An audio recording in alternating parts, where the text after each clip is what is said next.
Hey, what's happening, everybody? Welcome back.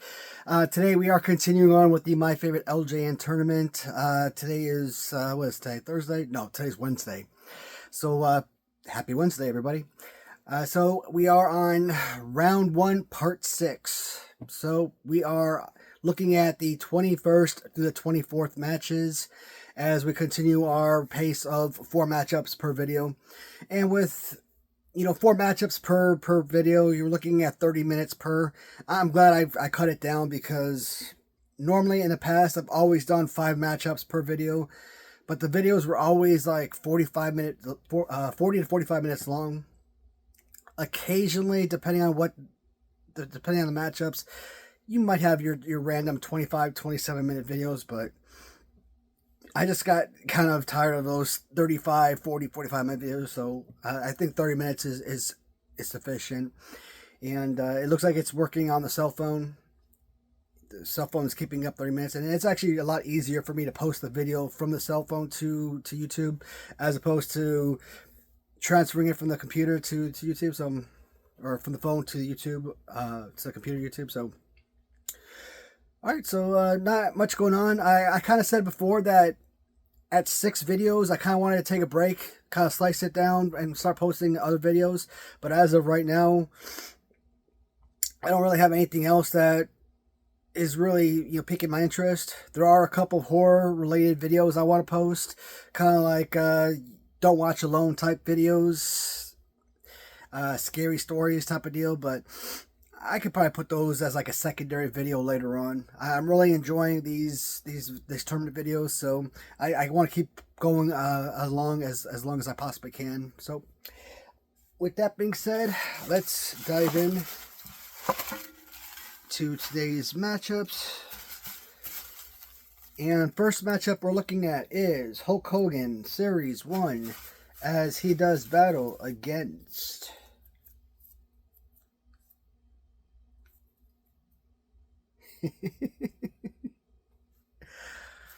unbelievable. Hulk Hogan Series 1 squares off against the Ultimate Warrior. Ain't that but a... next matchup, Terry Taylor will do battle against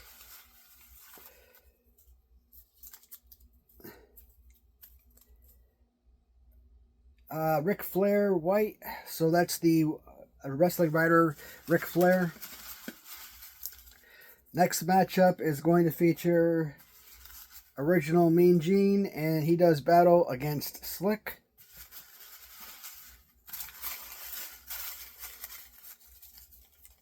Next on the docket is Tito White, which is Strike Force, and he will do battle against somebody I just dropped. Against Bruiser Brody. Alright, so I got my 4 figures. Alright, let's go ahead and pull those, and I'll be back momentarily. Alright, guys. So, generally, I try to allot at least 30 minutes to this video, and I try to not go over if I can. I'm telling you right now, I'm going to spend 30 minutes trying to figure out a winner just for this one battle. This is going to be a 2-hour video. This should not be a matchup in the first round, okay? This should be 320 figures in this tournament. This should be a final 2, last 2 standing matchup. And this is sickening that I'm getting rid of one of the 2 best figures from the entire LJN line right off the bat here in the first round. Sometimes I absolutely love the fact that we're doing these blind drawings, or random drawings, I should say. But then something like this happens, I just want to like slap something. Alright, I don't know where to begin. Hulk Hogan. So, downside, upside and downside, Hogan and Warrior, are my number one, number two all-time favorite wrestlers. So right off the bat, they both mean something to me for basically throughout my lifehood. All-time favorite wrestler, love their mic skills. I don't know, man. Ultimate Warrior, though, because a lot of the stuff that you hear nowadays about him not being a good person and, you know, not being the most technical in-ring performer as a child, even when I go back as an adult and watch like Hogan and Warrior in their matchup, I still feel like that's one of the greatest matches I've ever seen. I don't view Ultimate Warrior as a bad wrestler. Maybe I'm not seeing what actual trained professionals are saying, but I enjoy his skill set. Hulk Hogan, I've always said, when you look at him in like New Japan Pro Wrestling, he's very technical, very detail oriented in his matches. Kind of feels like that very amateur high school wrestlers, how they're very detailed and use a lot of technique and skill in their takedowns. But then he gets to like WWF and Hogan's it's just basically a punch, a boot to the face, and a leg drop guy. Ultimate Warrior, yeah, he's a musclehead, but man, come on, he like shoulder blocks you, he tosses you up, and he does a belly flop on you. I feel like he had one of the weakest finishers for a superstar that he was. I kind of go back and forth because I don't know who to begin with. I love talking about them both. When we talk about recognizable action figures, I always say Hulk Hogan probably has like the greatest action figure ever made. And I always kind of contradict myself because then I always say, well, Big John Studd has the greatest action figure ever made. Kamala has the greatest action figure ever made. And you know, it's true. I can still sit back and say Hulk Hogan is the greatest action figure ever made, even if I say Big John Studd is my favorite figure. Even if I say Kamala has more attributes or more of a design. It's fine. You know what? They all pretty much have the very similar looks to it. Arm positioning, spread apart, in a position for perfect body slam poses, the perfect to be body slam pose. That's why I absolutely love the fact that these figures like Studd and Andre and Kamala and Hogan, why that their knees are bent, why that these figures mean so much. This Hogan figure in 2 previous tournaments has always been a first round elimination. Why? Because in the past, I've always had this Hogan going up against other Series 1 Hogan custom figures. And yeah, the customs are going to win because there's more of a design to the figure. But it is a absolutely perfect figure. Now, if I did have to give it one negative drawback, it is a very thin figure. Now, Hogan's like a 305-pound wrestler, right? So, I mean, he's not, you'd never call Hulk Hogan fat, not by any stretch of the imagination. But I think they make him extra thin. I'm not saying you had to make him thicker like Big John Studd, but somewhere around that area would have been nice, right? A little bit bigger, a little bit heftier, thicker figure would have been nice. With the Series 5 Hogan, they do make him a lot thicker, so that's decent. So something like waist size, that would have been fantastic. But this is a perfect pose and one of the most complimentary figures that you can find from any toy line out there. Series 6 LJNs in general, man, the rarity of the figures and the difficulties to actually be able to go out and acquire these figures, man. I've said it before, man. Round Treasures, they came out with a very nice Volume 2 Ultimate Warrior figure. But the one thing I really enjoyed from LJN is more times than not, they basically released one character, and that was essentially it. Yeah, you get some releases of these variants here and there. Purple Tito to White Tito, SD Jones yellow or red, the bearded Kirchner stubble, plain Kirchner, the 3 different Jimmy Harts, etc. But more times than not, you only got like one change. And as you look at the roster, Series 1 Hogan compared to Series 5 Hogan, that's really the only like major change. because SD Jones, same body pose, just different color. Tito Santana, same figure, just different color. So, in all, I mean, Andre the Giant, maybe. Series 2 and Series 6 are the same figure, but Series 1 to Series 2 is a slightly different change. Not just the head, but even the fighting pose. Series 1, I think the arm is out a little bit further, just by a shade. So, but that's it, man. Like, none of the other figures, there's no other figure that was completely different. Andre and Hogan. I want these to be like, not even series or round 5 favorites. I want these to be round 6, okay? I want these two to be semi-finalists. I want these to be among the last 4 standing, even if they're not in the finals. I want them to be somewhere near the finals. If, last 8 at least. Last 16, something. These figures both deserve it. And for a first time go,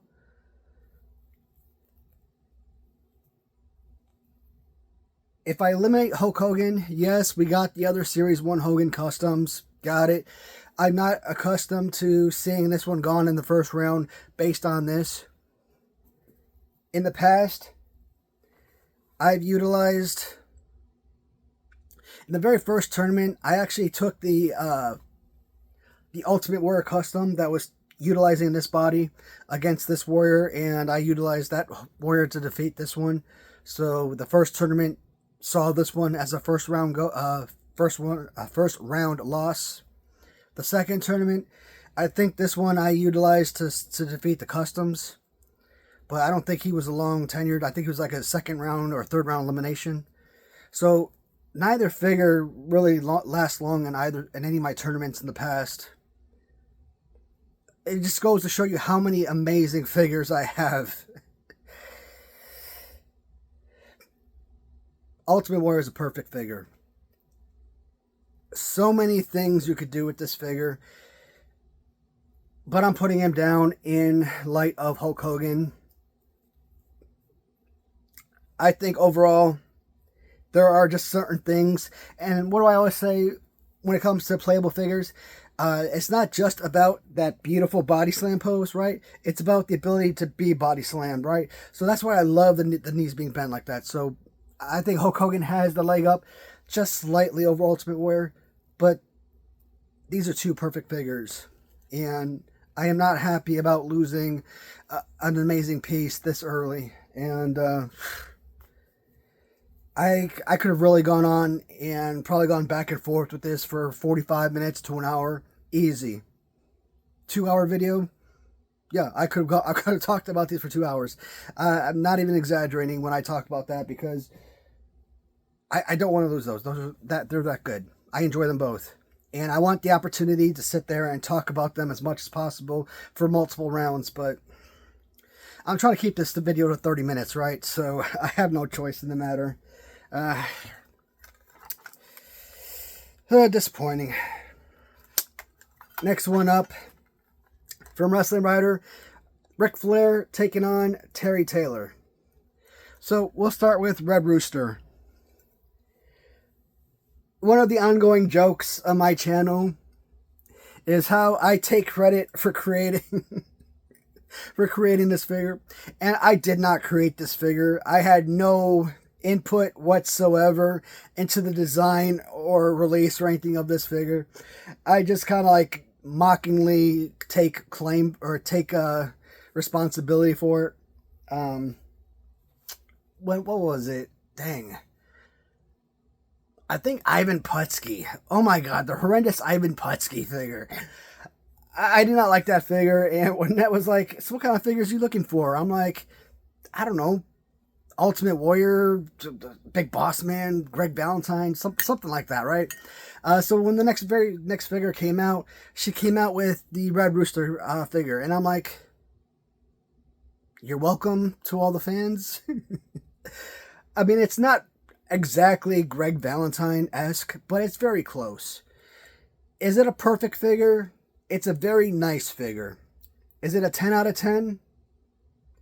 For Random Treasures, among Random Treasures exclusives, maybe. For LJN Customs in general, is it a 10 out of 10? Maybe not. I still say 9 out of 10 or higher, 9.2, 9.4 out of 10 or better. It's a very beautiful figure. Very awesome design.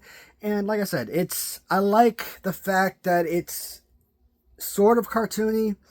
Not so much generic, but it's not like an authentic 3D printed face that you would see on a lot of modern day figures, because it's supposed to be vintage. They're based on 1980s design. We want to keep it so that they blend in with the 1980s LJNs. So I like that Random Treasures is doing their part to keep that part modern, or keep that part retro. Some of the retro, or some of the designs of the figure. Rooster, RR for Red Rooster on his boots. So it's nice. It's a nice design. Very simple. And of course, I just don't think that Terry Taylor really understood what was required of him. And you see a lot of shoot interviews. And I'm trying to think if I saw an interview with Terry Taylor himself. I don't know if it was Jim Ross or Bruce Pritchard or someone, man. They're kind of talking about when they came up with the idea of Red Rooster, and this is what I'm talking about when I said that I don't think he had understood what was expected of him as far as kind of creating that character. Like maybe he thought he had to be a human Red Rooster type of deal. Like walking around the ring squawking type of deal, or whatever the heck roosters do. And I don't think that really was the intention. But, I don't know. Killer Bees jumping up in the air and booty busting you in the face. You know, kind of like Bees giving you the bee sting, right? Or Naomi booty busting you in the face. I love Naomi. There's not many female wrestlers I know by name, but I really enjoy her character. She gets up there. What was I talking about? Oh yeah, Killer Bees. And so, sometimes you just got to incorporate your gimmick into your habits in ring or whatnot. So I think this is a relatively easy decision, because Ric Flair was part of an earlier tournament this year. Part of my least favorite WWF LJN tournament. And Ric Flair, to me, this figure has always been among my most, I don't want to say my most hated figures. Because of the person I bought him from was a friend, and someone I bought so many customs from, and I continued to always buy customs from, I decided to pull the trigger and buy the figure from him. But it wasn't something I was grateful for. It was, like I said, it was just a figure. It's like that Butch Reed figure that I have, that they took an SD Jones and just kind of like threw some paint on it and call it Butch Reed, right? It's just something you buy to kind of add on to the shelf. But it's not anything that speaks to you. It's not anything fashionable or something that you would like put online and be like, hey, look at this amazing new custom type of deal. The head is horrendous. This head right here and the Owen Hart that I have, the Owen Hart custom, the one where he's like high energy Owen Hart, terrible. Two of the worst head molds I've seen, right? And he's on a Tito Santana body, which already is terrible. So, putting Ric Flair onto a body of Hasbro, where you have Rick Rude and 1-2-3 Kid, that was a horrible design. So, kind of putting Ric Flair onto another skinny body, LJN, why? It didn't make no sense. So, yeah, this very simple decision. I mean, there's not even a question. One of the better LJNs of the collection, and possibly one of the worst, one of the top 10 worst figures. Easy decision. Number 3 is going to feature Mean Gene Okerlund versus Slick. So we will begin with the Reverend. So obviously, Slick was manager of the Twin Towers. And when I started collecting LJNs, I could not remember anything about this guy. Obviously, when I went back and started watching old videos and old clips about him, it refreshed a lot of memories, as, you know, those refreshers do. And I kind of remember a lot more, but I don't have a lot of history or remembrance about Slick. And so, manager of Big Boss Man One Man Gang. That's... I don't even remember who else he managed. I think when... Was it Harvey Whippleman? And Kim Chi, when they turned on Kamala, he became manager of Kamala. Or the good Kamala. But the Slick figure in general, aesthetically, I love the suit. The suit is fantastic. Hand positioning, is he going to be a solid playable figure? Not really. It's just the fact that he's such a thin, small figure. That ruins the overall figure for me.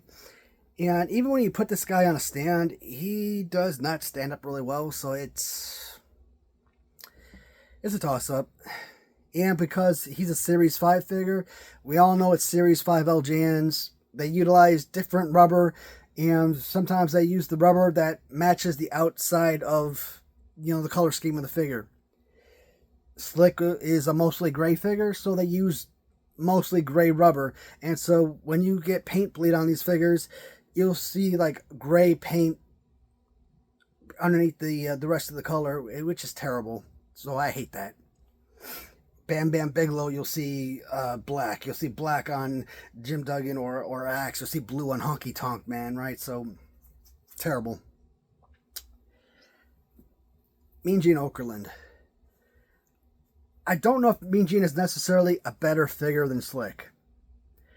But what I can tell you is that Mean Gene is one of those voices and one of those faces of childhood. And when I talk about childhood icons, yes, you're talking about Hulk Hogan. Yes, you're talking about Warrior. Yes, you're talking about Randy Savage.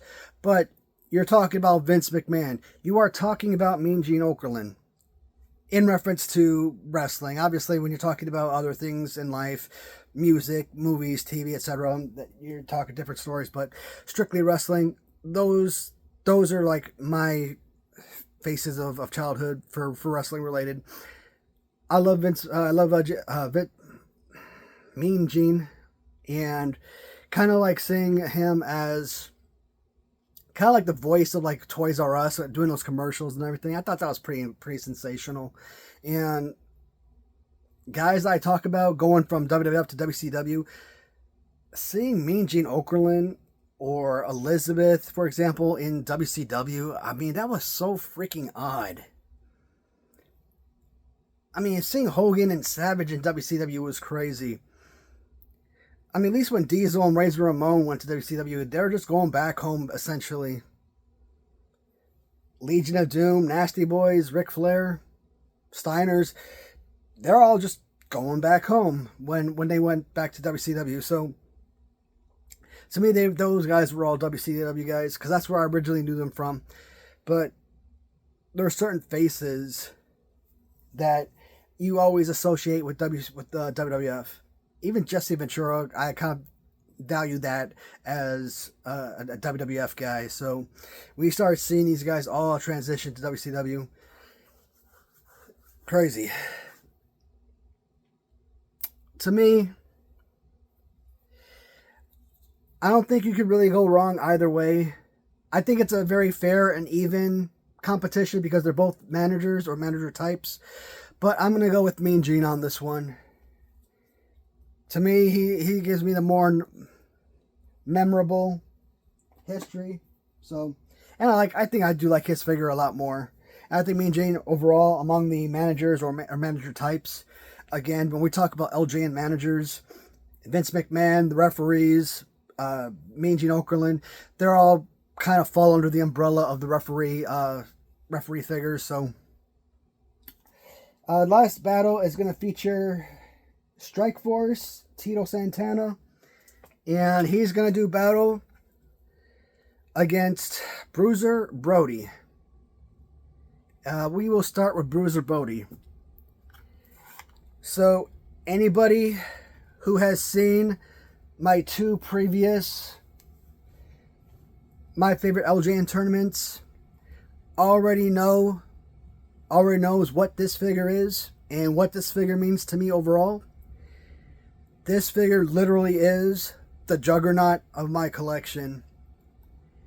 First time I did this tournament, I probably had 130 or so figures or more. This was the winner of my very first tournament.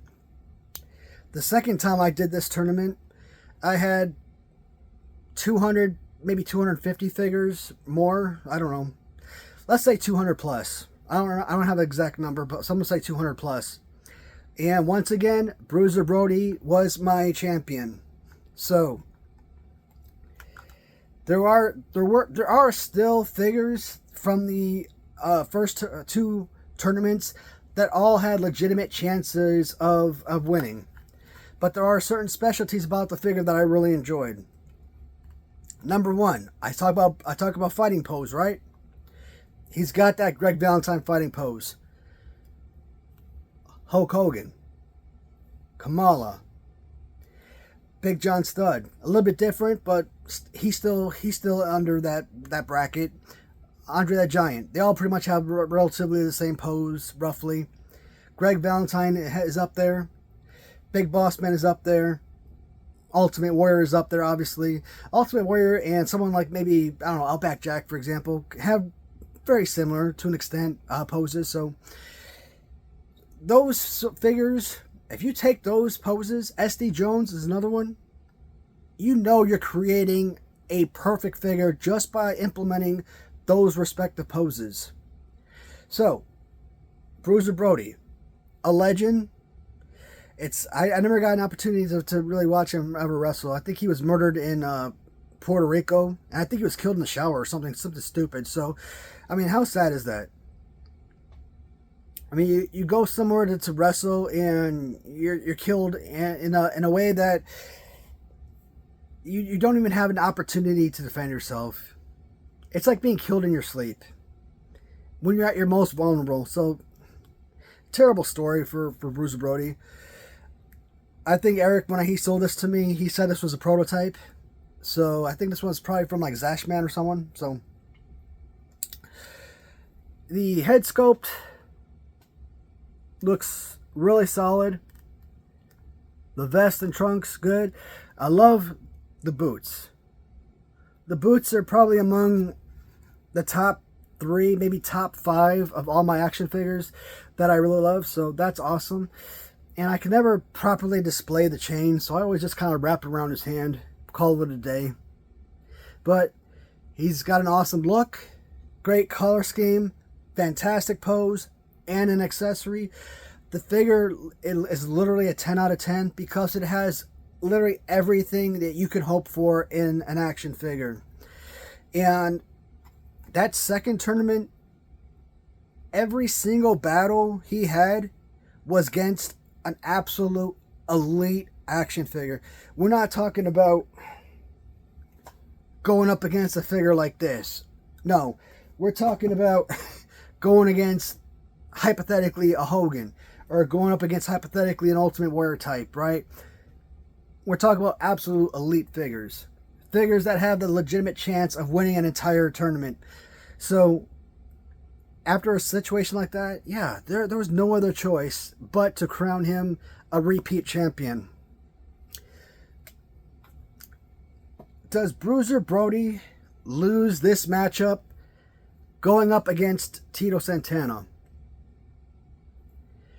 Tito Santana Strikeforce technically is in round 2. We have the John Ruggiero custom with the white shirt, white shirt Strikeforce. So there is a Strikeforce in round 2. There is a Tito Santana in round 2, right? We don't necessarily need this one. Besides, it doesn't matter. you could take all of the Tito Santanas in the world, it would never, in a million years, compare to that of a Bruiser Brody. At this point, because he's already a two-time champion, yes, I'm putting Bruiser Brody on that pedestal as my most legitimate chance of winning this third tournament. But I've said it before, there are about 5 to 7 new figures that I've acquired that I think have a legitimate chance of dethroning him. Is that going to happen? I don't know. I think by the time we start getting further and further down the road of this tournament, I should have a better, or hopefully have a better understanding of where I want to go. But right now, holding that figure in my hand, it just tells me how passionate I still am about that figure. So that speaks volumes already. Tito Santana, I like the Strike Force variant better with the all white compared to the purple Series 3 release. But this is a throw up. This was a complete wash in this matchup. He had no chance whatsoever at defeating Bruiser Brody. So, guys, at 31 plus minutes, that does complete this video. And that Hogan versus Warrior, mind blown. I hated losing one of those figures. But I do have other Ultimate Warrior customs in this form, as well as Ultimate Warrior in this form, as well as the Volume 2 Ultimate Warrior from Random Treasures. So there are additional Ultimate Warrior figures in play. So still many opportunities for advancement. Guys, that does complete the video. And I guess until tomorrow. Thanks for watching, guys.